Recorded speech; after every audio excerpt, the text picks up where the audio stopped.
اب کہانی سنو میں آج کی کہانی کا عنوان ہے پرہیز۔ تو چلیں اسٹارٹ کرتے ہیں۔ زارا کو کھانے پینے کا بہت شوق تھا۔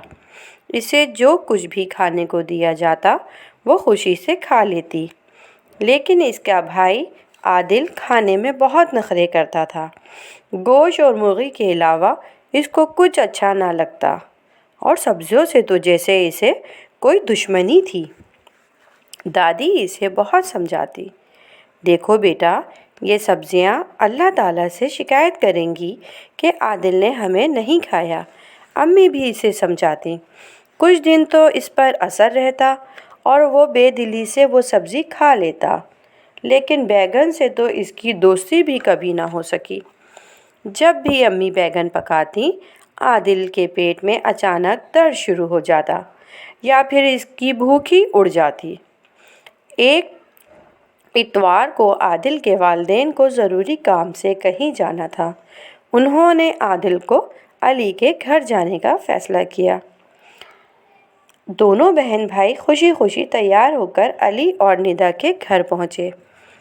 علی نے پڑوس کے چند دوستوں کو بھی بلا لیا۔ سب لڑکے کرکٹ کھیلنے لگے۔ زارا ندا کے ساتھ اس کے کمرے میں چلی گئی۔ کھانے کا وقت ہوا تو پڑوس کے بچے بھی اپنے اپنے گھروں کو چلے گئے۔ بچے نہ صرف تھک چکے تھے بلکہ ان کی بھوک بھی چمک رہی تھی۔ عادل کو علی کی امی کے پکائے ہوئے کھانے بہت پسند تھے۔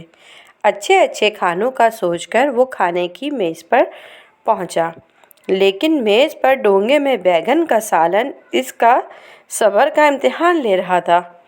ڈاکٹر نے مجھے بیگن سے پرہیز بتایا ہے، اس نے علی کی امی سے کہا۔ عادل نے کہا، خالہ جان آپ مجھے کچھ اور کھانے کو دیجیے، میں بیگن نہیں کھا سکتا۔ کیوں؟ خالہ جان نے حیران ہو کر پوچھا۔ اچھا چلو میں تمہارے لیے کچھ اور بنا دیتی ہوں۔ خالہ نے جلدی جلدی انڈوں کا آملیٹ بنا کر عادل کو کھلا دیا۔ تمہیں بیگن کھانے سے کیا ہوتا ہے؟ خالہ جان نے پوچھا۔ اچانک خالہ کو خیال آیا کہ وہ آخر پوچھے تو صحیح کہ ڈاکٹر نے پرہیز کیوں بتایا ہے۔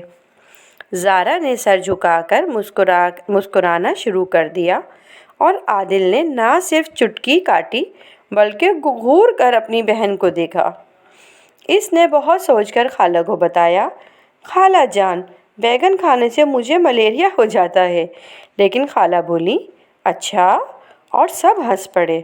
زارا کی زوردار ہنسی میں عادل کی شرمندہ ہنسی بھی شامل تھی۔